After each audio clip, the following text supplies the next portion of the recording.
The officer smirked at me from across the courtroom, totally confident his badge would protect him. He had harassed me, dragged my name through the mud, and was just about to lie under oath. He thought his power made him untouchable, but he never imagined I was the one person who could end his career. And I had the receipts. Let me tell you how we got here. Section 1, The Small Town and the Small Man. Up until about a year ago, my life was, for lack of a better word, orderly. I live in a small town, the kind of place where everybody knows your name, or at least they think they do. I'm an archivist for the County Historical Society. My days are spent in the quiet company of forgotten documents, piecing together stories from letters, ledgers, and faded photos. I'm a creature of habit, of details, of peace. My world was built on a simple principle: if you follow the rules and treat people with respect, you'll be left alone. It was a sturdy belief. And it was about to be shattered by a man named Officer Miller. Officer Miller wasn't a bad cop in the way you see on TV. He wasn't taking bribes or running some back-alley operation. His corruption was smaller, pettier, and in some ways, so much worse. It was a corruption of the ego. He was a guy who'd been given a little bit of authority and mistook it for absolute power. In a town this small, he was a big fish in a tiny pond, and he swam through it with an unearned swagger, leaving ripples of discomfort wherever he went. Our first run-in was almost laughably ordinary. I was on my way home from work, driving the same route I'd driven 1,000 times. I saw the flashing lights in my rear view, and my heart did that little flutter of anxiety everyone gets, even when you know you've done nothing wrong. I pulled over, my hands at 10 and 2, just like my dad taught me. Officer Miller sauntered up to my window. He wasn't walking, he was performing. He tapped the glass with his knuckle, a little harder than he needed to. I rolled it down. "License and registration," he said, his voice flat, his eyes hidden behind reflective sunglasses that just mirrored my own nervous face back at me. I handed them over. He took his sweet time looking at them, then at me, then back at the documents. It was a long, drawn-out silence designed to make me squirm. "Do you know why I pulled you over, ma'am?" he asked. That "ma'am" was coated in a thin layer of condescension. "No, officer, I don't," I replied, keeping my voice steady. "You failed to come to a complete stop at the stop sign back on Elm Street." I frowned. I was sure I had. I'm a meticulous driver. I'm meticulous about everything.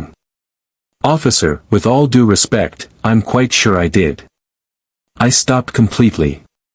This, I would soon learn, was my first mistake. You don't correct Officer Miller. You don't question his version of reality. His eyes narrowed. The whole temperature of the interaction dropped 20 degrees. "Are you calling me a liar?" he asked, the question just hanging in the air like a threat. "Not at all," I said quickly, trying to backpedal. "I'm just stating what I recall. Maybe I'm mistaken." He leaned in closer, his face just a foot from mine.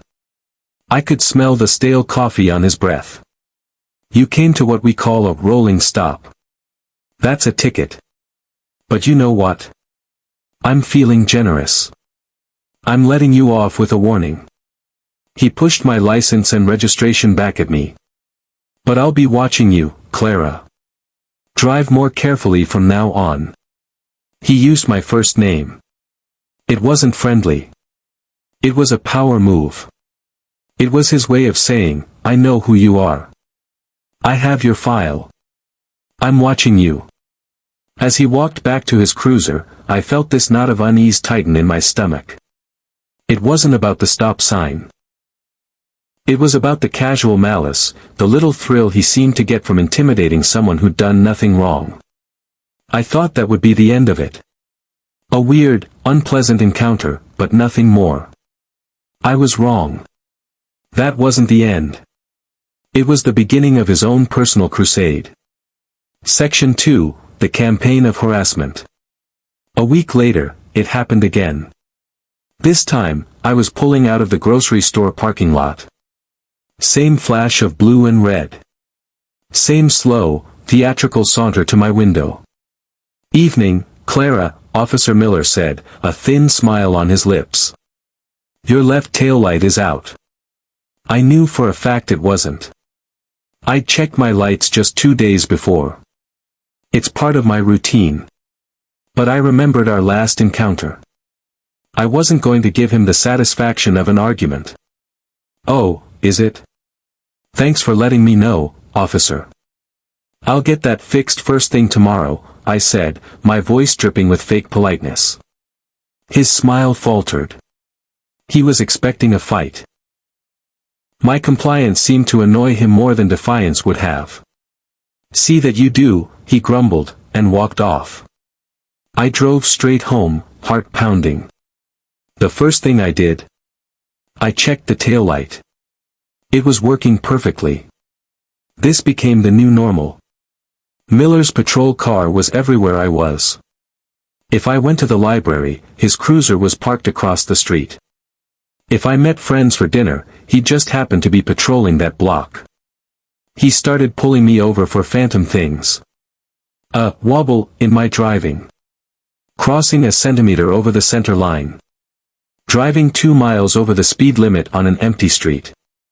Each time, the routine was the same, the condescending tone, the fake accusation, and my forced, polite agreement. I never gave him the argument he was dying for, and it was driving him nuts.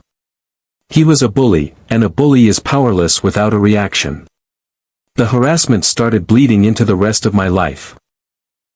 One evening, I was weeding my flower beds in the front yard when his cruiser slowed to a crawl in front of my house. He didn't get out. He just sat there, engine idling, staring. It was a silent, suffocating message: "I'm here. I'm always here." Friends started to notice. "Is everything okay, Clara? That police officer seems to have it in for you," one of them said over coffee. I could feel the shame burning in my cheeks. I felt targeted and isolated. I realize now that's a classic tactic of people who abuse their power. They make you feel alone, like no one would ever believe you over a decorated cop. I decided I couldn't just take it anymore. I had to do something. My archivist nature kicked in. If my life was going to be documented by a man with a vendetta, then I was going to create my own, more accurate, archive. I bought a small, discreet notebook and started a log. Every single interaction. Every traffic stop. Every time his cruiser was parked outside my home or work. I wrote down the date, time, location, the supposed infraction, and a word-for-word account of what was said. My little black book became my shield.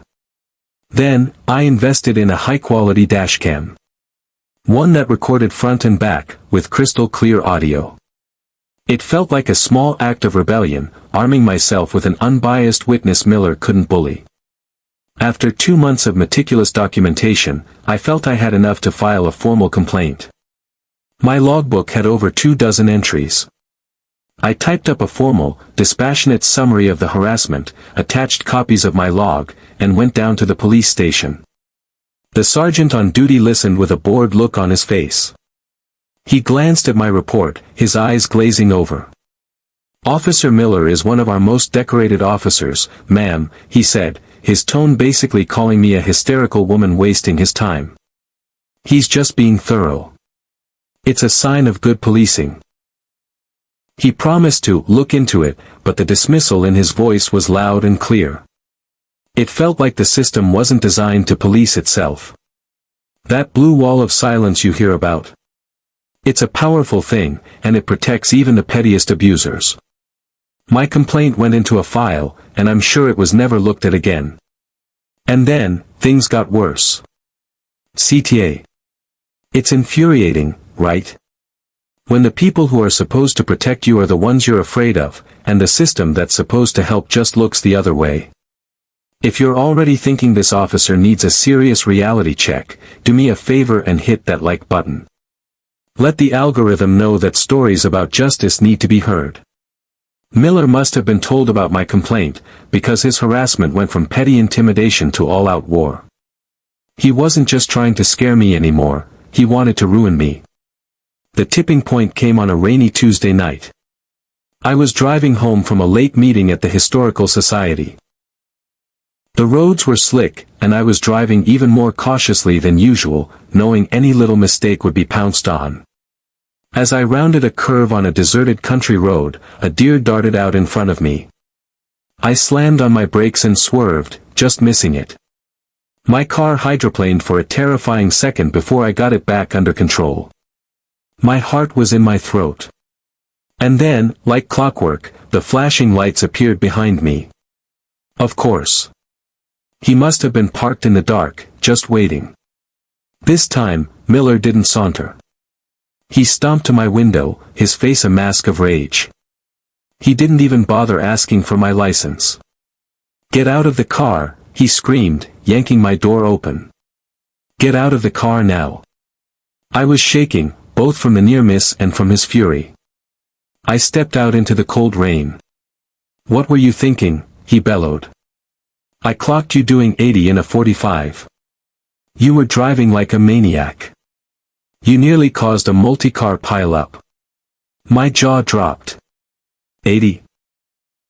"Officer, that's impossible. I was barely doing 40. A deer ran into the road." "I don't see a deer," he sneered, gesturing at the empty, rain-swept road. "All I see is you, driving recklessly, endangering lives. I've had it with your attitude and your disrespect for the law. You're a menace." He wasn't just writing a ticket this time. He was writing a story. A false one. He cuffed me. He actually put me in handcuffs, the cold metal biting my wrists, and shoved me into the back of his cruiser. The whole time, he was on his radio, building his case with a series of dramatic, over-the-top lies. High-speed pursuit, driver non-compliant, clear danger to the public. I sat in the back of the car, drenched and shivering, just in total disbelief. This wasn't happening. He had made up an entire incident. He charged me with reckless endangerment, resisting arrest, because I'd hesitated getting out of the car, and speeding. These weren't just tickets, they were serious criminal charges. The kind that could cost me my job, my reputation, my whole life. He knew exactly what he was doing. It was his word, the word of a decorated officer, against mine. And he was betting no one would ever believe me. He dragged me to court not for justice, but to finalize his victory, to publicly humiliate me. He thought the courtroom would be his stage, and I'd be the defeated prop. As I sat in a holding cell for 3 hours before I could call a lawyer, the fear started to fade. It was replaced by a cold, hard resolve. He'd made a critical mistake. He underestimated me. He saw a quiet, meek archivist. He didn't see the woman who spends her days sifting through details, finding truth in forgotten records, and meticulously organizing facts. He had brought the fight to my turf, a battle of evidence. And I was going to be prepared. He thought his badge made him a giant. He was about to find out how fragile that is when it goes up against the simple, unassailable truth. Section 4, The Archivist Goes to War. Getting a lawyer was step 1. I didn't want some slick, expensive suit. I wanted someone who knew what it was like to be the underdog. I found a young public defender named Sarah. She was sharp, overworked, and had a fire in her eyes that told me she hated bullies just as much as I did. When I told her the whole story, from the very first traffic stop to the fake high-speed chase, she listened without saying a word, her expression getting more and more serious. "He's banking on you taking a plea deal," she said when I finished. "They'll offer to drop the big charges if you plead guilty to speeding. You pay a fine, get some points on your license, and it all goes away. Most people take it because they're scared and a court battle is expensive." "I'm not taking a deal," I said, my voice firmer than I expected. "I didn't do anything wrong. I'm not pleading guilty to a lie." Sarah smiled for the first time. "Good. That's what I was hoping you'd say. But Clara, you need to understand, this is a steep climb. An officer's word carries a lot of weight. We can't just say he's lying. We have to prove it. I have evidence, I said, and for the first time, I felt a flicker of power. The next few weeks were a blur of preparation. I handed over my little black book. I gave Sarah the SD card from my dashcam. We sat together in her small, cluttered office and watched the video from the night of my arrest. It was all there. The video showed my speedometer, hovering right around 40 miles per hour. It showed the deer's eyes flashing in the headlights. It caught the squeal of my tires, the swerve, and the car coming back under control. And most importantly, it caught the audio. Miller's screaming voice. My terrified but coherent replies. His blatant lie about me doing 80. My clear statement about the deer. It was a perfect, objective takedown of his entire police report. This is gold, Clara, Sarah said, her eyes wide. This demolishes the main charges. The prosecutor will probably drop the case once they see this. I don't want it dropped, I said, surprising even myself. Sarah looked at me, confused. If they drop the case, he just walks away, I explained. He'll say it was a technicality. He'll keep his job. He'll keep harassing people. Nothing changes. He dragged me into this to ruin my life. I want the truth to come out, in public, under oath. I told her about the complaint I'd filed and how the department blew me off. This was bigger than just clearing my name, this was about accountability. It was about making sure he couldn't do this to anyone else. Sarah leaned back in her chair. You want to put him on trial? Exactly, I said. This changed our whole strategy. We weren't just defending against his charges, we were building a case against him. Sarah filed a motion for discovery, demanding Miller's personnel file, records of all his traffic stops for the past 2 years, and every complaint ever filed against him. The department fought it, of course. But Sarah was a bulldog. She argued that Miller's past conduct was directly relevant to show a pattern of harassment. After a fight, the judge agreed and gave us access. What we found was staggering. Miller had a history. Dozens of minor complaints, all dismissed, just like mine. A crazy high number of tickets issued to women driving alone. 2 previous accusations of improper conduct that had been quietly settled out of court. It painted a clear picture of a man who used his badge as a weapon. We also subpoenaed the GPS data from his own patrol car.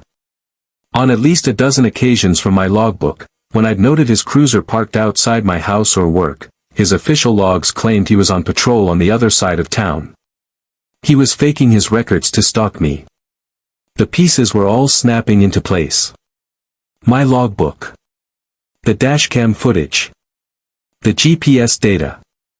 His own personnel file. It wasn't my word against his anymore.